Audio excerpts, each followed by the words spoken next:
Kali ini saya akan membahas sebuah kasus penemuan mayat yang terjadi baru-baru ini pada bulan September 2020 di salah satu apartemen di Jakarta. Mari kita simak kisahnya. Jakarta dan media digegerkan oleh penemuan jasad seorang pria yang diketahui bernama Rinaldi Harley Wismanu, berumur 33 tahun di lantai 16 Tower Ebony apartemen Kalibata City pada tanggal 16 September 2020. Tidak perlu waktu yang lama untuk polisi akhirnya menangkap dua orang pelaku dari perbuatan keji ini, yaitu Jumadil Al-Fajri berumur 26 tahun dan Lely Atik Supriyatin 27 tahun. Diketahui bahwa korban dan tersangka Lely berkenalan dari aplikasi Tinder sekitar setahun lalu. Kemudian hubungan itu berlanjut ke aplikasi WhatsApp dan akhirnya memutuskan untuk bertemu pada 9 September 2020.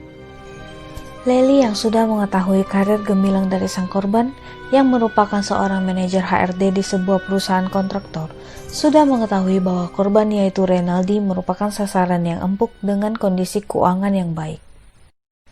Hal ini sangat dimanfaatkan oleh Lely dan Jumadil yang ternyata adalah pacar dari Lely yang kala itu bekerja tidak tetap.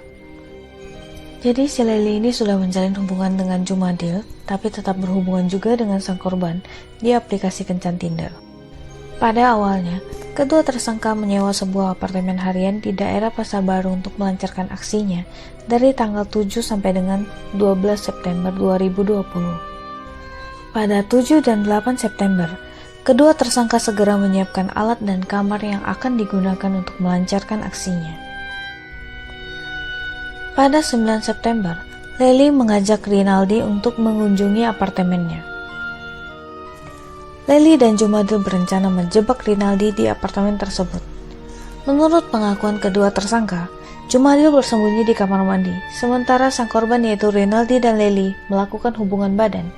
Diam-diam Jumadil keluar dari kamar mandi dan kemudian menghantam Rinaldi menggunakan batu bata sebanyak 3 kali. Dan ditusuk menggunakan pisau sebanyak 7 kali untuk memastikan Rinaldi benar-benar tewas. Kejadian ini tentu saja mengakibatkan banyak sekali darah yang muncrat di kasur serta dinding kamar. Kedua tersangka juga telah menyiapkan spray baru dan juga cat tembok untuk menutupi noda darah dari korban. Setelah korban meninggal, pelaku menaruh korban di kamar mandi begitu saja. Diketahui sebelum Rinaldi dibunuh, kedua tersangka sempat memaksa korban untuk membuka password HP-nya, yang kemudian dengan bantuan dari HP korban, keduanya dapat menguras isi ATM Rinaldi yang berjumlah 97 juta rupiah pada saat itu. Dari uang tersebut mereka membeli sejumlah emas batangan, motor, dan membeli beberapa barang termasuk koper. Ketika masa sewa apartemen di daerah Pasar Baru ini akan habis, kedua tersangka mulai kebingungan bagaimana cara membawa mayat Rinaldi keluar dari apartemen tersebut tanpa diketahui orang. Timbullah ide untuk memutilasi tubuh korban menjadi 11 bagian menggunakan gergaji dan golok. Jumadil mengaku belajar otodidak cara memotong tubuh melalui internet. Jasad Rinaldi yang sudah dimutilasi kemudian dimuat ke dalam 2 buah koper dan 1 buah ransel. Kedua tersangka kemudian menyewa lagi apartemen di Kalibata City karena kebingungan mau mereka apakan mayat Rinaldi ini. Dari apartemen di Pasar Baru menuju Kalibata City, mereka menggunakan jasa taksi online untuk membawa jasad dari Rinaldi.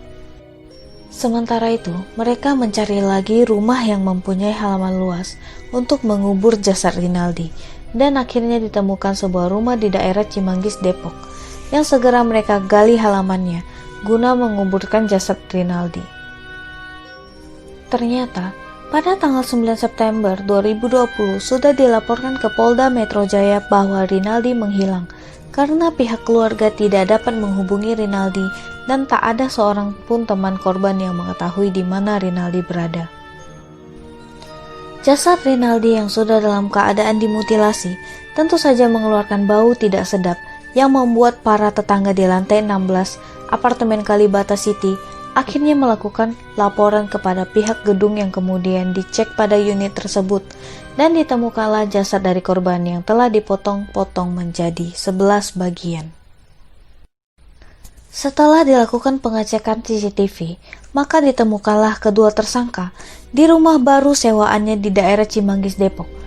Tanah kuburan yang mereka persiapkan untuk menguburkan jasad Rinaldi sudah siap pada kala itu.